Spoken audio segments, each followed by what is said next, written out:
अब आम के जिला मालदा में उगाया जा रहा चेरी टमाटर। मालदा का मतलब आम का जिला है। इस बार उत्तर बंगाल में पहली बार मालदा जिले में चेरी टमाटर की खेती पुराने मालदा के किसान मोनुतोष राजवंशी ने की है। उन्होंने पुराने मालदा के नारायणपुर में करीब 3 कट्ठा जमीन पर पहली बार इस चेरी टमाटर की खेती प्रायोगिक तौर पर की है। वे सिलीगुड़ी से बीज लाए, नेट सेट में पौधे तैयार किए और फिर जनवरी में उन पौधों को जमीन में रोप दिया।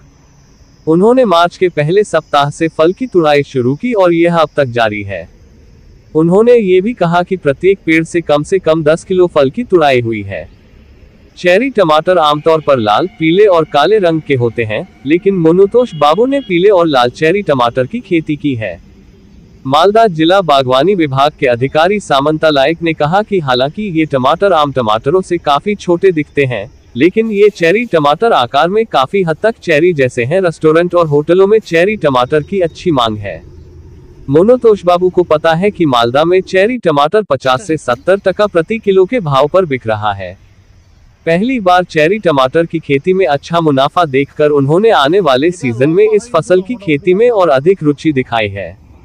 साथ ही मालदा जिला बागवानी विभाग के एक अधिकारी सामंता लायक ने कहा कि चूंकि यह लाभदायक है, इसलिए हम मालदा के विभिन्न हिस्सों में किसानों के माध्यम से इस खेती को फैलाना चाहते हैं। असामान्य सब्जियों के बीच चेरी टमाटर की यह खेती आने वाले दिनों में किसानों को आर्थिक रूप से आत्मनिर्भर बनने में मदद करेगी। এটা মালদায় প্রথম চাষ হচ্ছে চেরি টমেটো। চেরি ফল আমরা সাধারণত জানি চেরি কেকে বা কোনো ধরনের যে আইসক্রিমের উপরে যে ছোট ছোট থাকে, তো সেটা ফল, কিন্তু এটা চেরি টমেটো। এটা মালদায় প্রথম চাষ হয়েছে।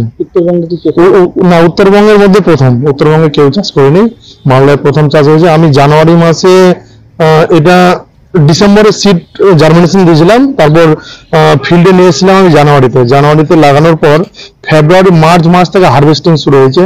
মার্চ, এপ্রিল, মে এখন পর্যন্ত অনেক গাছ আমার বেঁচে আছে বা হারভেস্টিং চলছে। কিভাবে শুরু করলেন, পদ্ধতিটা কি? এটা পদ্ধতি নর্মাল চাষের মতোই, যেভাবে টমেটো গাছ লাগানো হয় সেভাবেই লাগিয়েছিলাম। কিন্তু এই যে বর্তমান যে টমেটোর আমাদের এই বছরে যে রেট 2 টাকা, 3 টাকা, 4 টাকা, 5 টাকা, হাইস্ট 6 টাকা কিলো, কিন্তু এই টমেটো আমি একটু রেটটা বেশি পেয়েছি। এর উপকারিতা কি? এর উপকারিতা ওষুধি গুণ প্রচুর আছে সেই টমেটোতে। আর সাধারণত এটা স্লাড হিসেবে বেশি খাই। আমরা যদি খাবার থালে 2টো করে যদি আমি স্লাড হিসেবে খেতে পারি বা এমনি যদি খেতে পারি, তাহলে শরীরের প্রচুর গুণ আছে, ওষুধি গুণ আছে। কোথায় বেশি চাষ হয়? এটা বেশি পাহাড়ি অঞ্চলে চাষ হয়, যেরকম দার্জিলিং এ হয়, কিন্তু দার্জিলিং এ বাইরে থেকে আসে বা আরো অন্যান্য দেশে বাইরে, মানে এক কথায় বিদেশে চাষ বেশি হয়। আপনি এই পদ্ধতিটা কিভাবে শিখলেন, কোথা থেকে জানলেন, কিভাবে নিয়ে আসলেন? এই পদ্ধতিটা আমি ইউটিউব বা ফেসবুকে দেখেছি যে বাইরে চেরি টমেটো চাষ হয়। তো সিডটা আমি, এটা তাইওয়ানের সিডটা আমি শিলিগুড়ি থেকে জোগাড় করেছিলাম। শিলিগুড়ি এক ডিলারের কাছ থেকে নিয়ে। ফলন তো প্রচুর ফলন, একটা গাছে 20 কিলো 25 কিলো পর্যন্ত ফলন।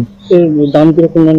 দাম টমেটো আমি মালদায় যখন বিক্রি করি, মালদায় 50 থেকে 60 টাকা কিলো পাচ্ছিলাম, কিন্তু এখন শিলিগুড়িতে যাচ্ছে, শিলিগুড়িতে 100 টাকা 90 টাকা এরকম কিলো দিচ্ছে। আপনি লাভের আশা দেখতে পেয়েছেন? হ্যাঁ, অবশ্যই লাভের আশা দেখতে পেয়েছি। ক বিঘা জমিতে আপনি চাষ করেছেন? এটা ক বিঘা বলতে শুধু মানে পরীক্ষামূলক ভাবে 2 কাঠা মাটির উপরে আমি টেস্ট করেছি। কত কুইন্টাল হয়েছে? মোটামুটি 2 কাঠা মাটিতে 12 থেকে 14 কুইন্টাল এখন পর্যন্ত। লাভের আশা ভালো? লাভের আশা। কি চাইছেন আগামী দিনে এই চাষ? আগামী দিনে এই চাষ হবে, করবেন? করব। আমাদের মালদা বিখ্যাত, কিন্তু এই জেলায় আম ছাড়াও লিচু অনেকটাই এলাকা জুড়েই চাষ হয়। এর বাইরে ছড়িয়ে ছিটিয়ে বিভিন্ন ব্লকে বিভিন্ন ধরনের সবজিও চাষ হয়। চেরি টমেটো একটি অপ্রচলিত সবজি। সাধারণ টমেটো থেকে এই টমেটোটা সাইজে ছোট, দেখতে অনেকটা চেরি ফলের মতো, বিভিন্ন কালারের হয়, ইয়েলো কালারের হয়, রেড কালারের হয়, এবং এটা টেবিল পারপাসের জন্য খুবই ভালো একটা সবজি, মানে স্যালাড হিসেবেও খাওয়া যায়। এখন আমাদের মালদা জেলাতে বেশ কিছু প্রগ্রেসিভ কৃষক জেলা উদ্যান পালন অফিসে যোগাযোগ করেছিল যে আমরা পলি হাউসে কিভাবে হাই ভ্যালু সবজি চাষ করতে পারি। সেই হিসেবে আমরা ট্রেনিং দিয়েছিলাম, প্রশিক্ষণ দিয়েছিলাম। আমাদের জেলাতে মনতোষ মন্ডল বলে একজন কৃষক, যে তার পলি হাউসে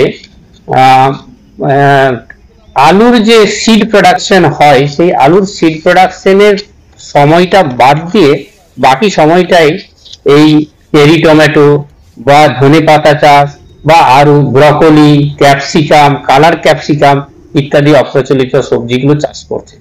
তো চেরি টমেটো যেহেতু বিভিন্ন বড় বড় হোটেল ব্যবসায়ী যারা আছেন তারা তো অবশ্যই এই ধরনের সবজি যদি পায় তাহলে ওরা প্রকৃত অর্থে বেশি দাম দিয়ে হলেও ওরা কিনতে চাইবে। এবং এটা ভারতবর্ষর বাইরেও বিভিন্ন ডেভেলপ কান্ট্রিতেও যদি দেখা যায় তাহলে চেরি টমেটোর কিন্তু প্রচলন ভীষণ রয়েছে। হ্যাঁ, অ্যাকচুয়ালি যে কোনো নতুন আইডিয়া যখন আসে তখন ওটা একসেপ্ট করে খুব কম চাষি। এই যে সবে শুরু হয়েছে চেরি টমেটোর মতো একটা অপ্রচলিত সবজির চাষ, আগামী দিনে একজন থেকে এরকম হয়তো 10 জন থেকে 100 জন, আস্তে আস্তে কিন্তু এর প্রচলনটা বৃদ্ধি পাবে। আর এর একটা উপকারী গুরুত্বও রয়েছে চেরি টমেটোর, কারণ এর মধ্যে প্রচুর পরিমাণে অ্যান্টিঅক্সিডেন্ট থাকে, বিভিন্ন ধরনের কালারিং পিগমেন্টস থাকে। সেই পিগমেন্টস গুলো কিন্তু আমাদের যে লাইফস্টাইল ডিজিজ অর্থাৎ যেগুলো মানে ফ্রি রেডিক্যালস জনিত যে রোগগুলো হয়, heart attack, cancer, diabetes, Parkinson, সেই রোগগুলো থেকে প্রতিহত করার জন্য যে অ্যান্টিঅক্সিডেন্ট প্রয়োজন সেই অ্যান্টিঅক্সিডেন্ট কিন্তু এই চেরি টমেটোর মধ্যে রয়েছে।